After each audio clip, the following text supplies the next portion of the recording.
Last month, leading opposition politicians led by Robert Kyagulanyi attended the Uganda Human Rights Accountability Conference in Nairobi, Kenya, and as they put it, to demand justice for the more than 100 people shot dead by President Museveni's regime during the presidential campaigns in November 2020.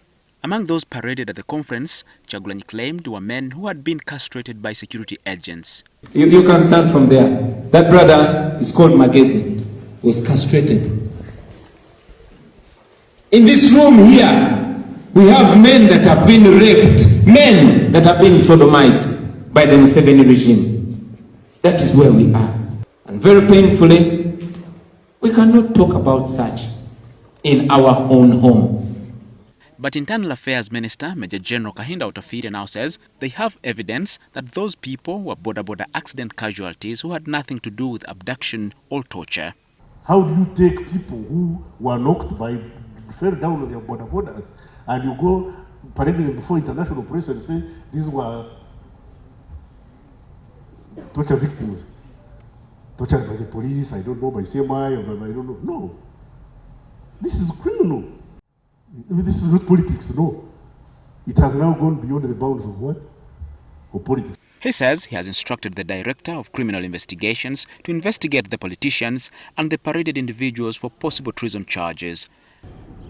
If you're in cahoots with foreign governments to undermine your government, are you praying to God or committing treason? National Unity Platform spokesperson Joel Ssenyonyi insists that the people who were paraded were abused by the state, abuse which he said includes deliberate hit and run on the roads. There are others for whom it was an accident, but an accident occasioned by a police or military truck deliberately, okay? And by the way, these ones are lucky to have survived and they have injuries. There are those who died. Frank Sentence was hit by an army truck and he died. Rita Nabukenya was hit by a police truck at the Nakawa Lights and she died. So if General Otafiire is looking for evidence, some of that evidence is in the hands of people like Fred Enanga. So all these are human rights violations. Otafiire addressed the first police council meeting in 3 years after a COVID-19 pandemic disruption.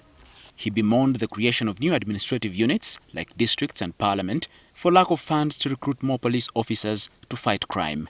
Let's tell the country you can't eat your cake and have it. Either you give us enough policemen or don't complain about crime.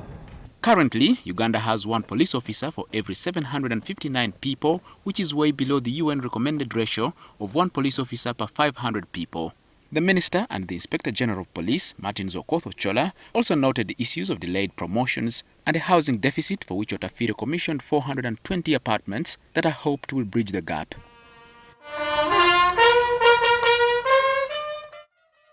Edward Muhumza, NTV.